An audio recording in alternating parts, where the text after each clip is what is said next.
Salam dostlar. Necəsiniz? Ne var ne yok dostlar. Çoxdandır oyunlar iqra çəkməmişdim. Keçən dəfə dostlar yani söylemiştim. Nədir? PUBG oynamıştım. Bir de zırhımı oynamıştım. Dostlar onda çoxdan sonra video çəkməyə başlamadım. Bilmem niye.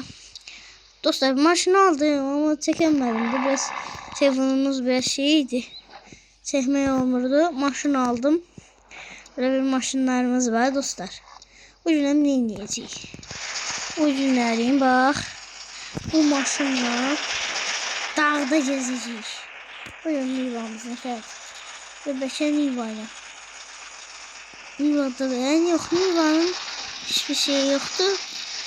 Ancak bundan dostlar yani bundan böyle geçen gezmeye var. Dostlar çok geçen. Gerek bura burada ofarada gedirəm çünkü burada ofarada çok daha olur yani hem de toz falan olur. Bunlar böyle kışkırtacağız dostlar. Eləyir de yani dostlar. Eləyir. Neyse dostlar üzürü sayın. Zalla çoxdan da video çəkmirdim. Burada size Papudu kimdirsə, Papudu adını demirsən. Kimsən tanırsan? Yorumda yaz ki tanışam da qohum şeyəm nədir qonşunam. Veya belə bir şeyler yaz tanıyım da. Dostlar bakın baba bak kışkırır.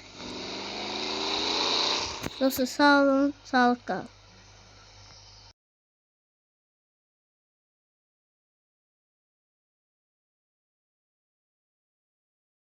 Dostlar gelmiştim bağışlayın. Biraz şey değildi.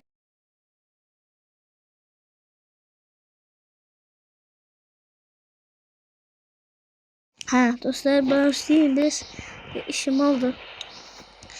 Bakın. Sese var. Ağır çeşiri testeyim. O yorumunu neyim yalandı. Mekanik. Çarptım.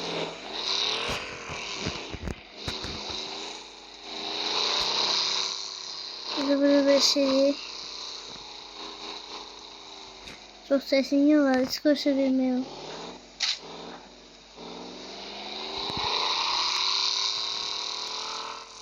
Arkada yollar geçmişti.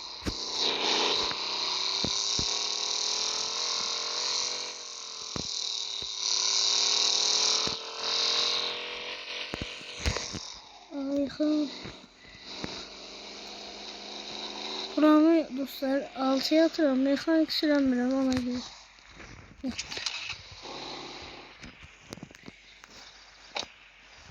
Maşından düşüreyim.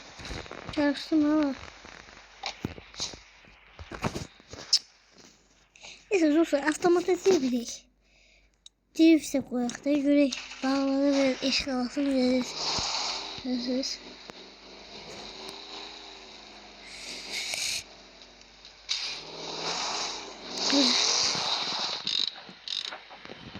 Ben burada 2 de sesini isteyelim.